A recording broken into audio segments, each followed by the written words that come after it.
জন্ম শতবার্ষিকী উদযাপন কমিটির তরফ থেকে গত 1 বছর যাবৎ বিভিন্ন ধরনের সাংস্কৃতিক অনুষ্ঠান, বিভিন্ন ধরনের হেলথ ক্যাম্প আমরা এখানেই করেছি এবং আগামী আরও এগুলি চলবে।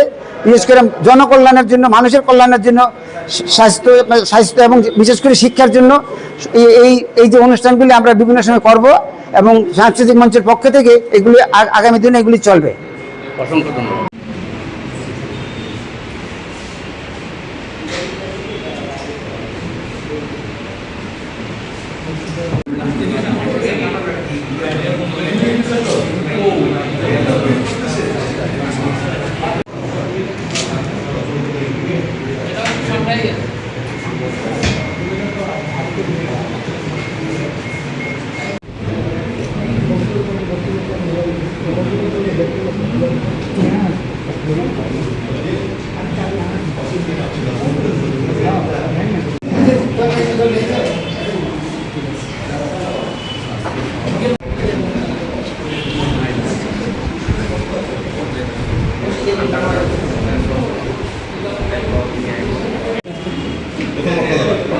এটা কিন্তু প্রথম রক্তদান।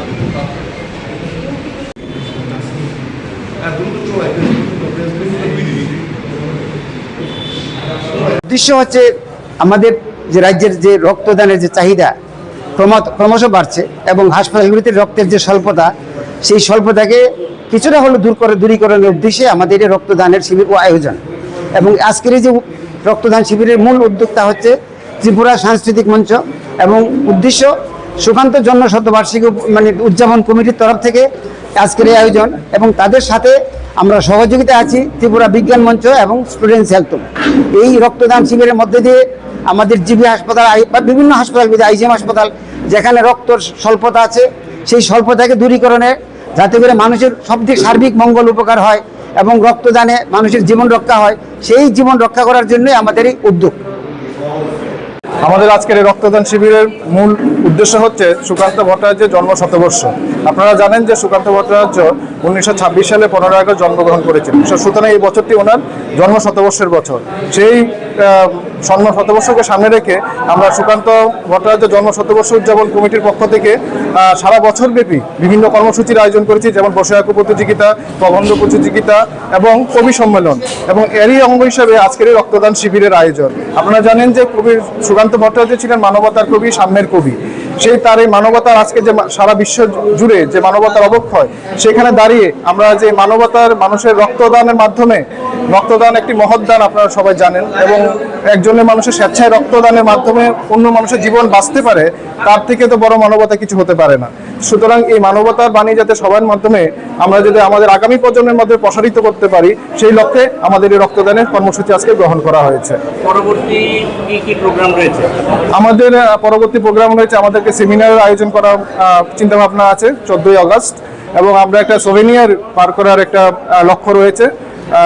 তারপরে আর কি কর্মসূচি আমরা নিতে পারি, আমরা সবাই মিলে বসে আমরা ঠিক করব।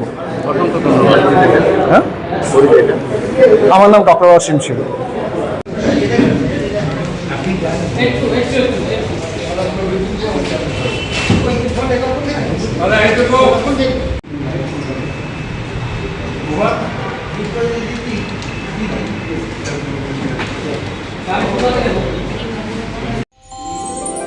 আমার দেশের স্বাদ গন্ধ আমার সবচেয়ে প্রিয়। আমার জয় যেমন দেশের জয়, দেশের আনন্দ মানে আমার আনন্দ। লংতরাইয়ের গুঁড়ো মশলা হোক বা সর্ষের তেল, আমার দেশের প্রোডাক্ট। আর সেই লংতরাই দিয়ে রান্না যখন খাই, তখন পাই দেশের স্বাদের আনন্দ। সবার সাথে সেই স্বাদের আনন্দ ভাগ করে নেবার মজাই আলাদা। দেশের স্বাদের আনন্দ লংতরাই। লংতরাই রান্নায় তোমাকে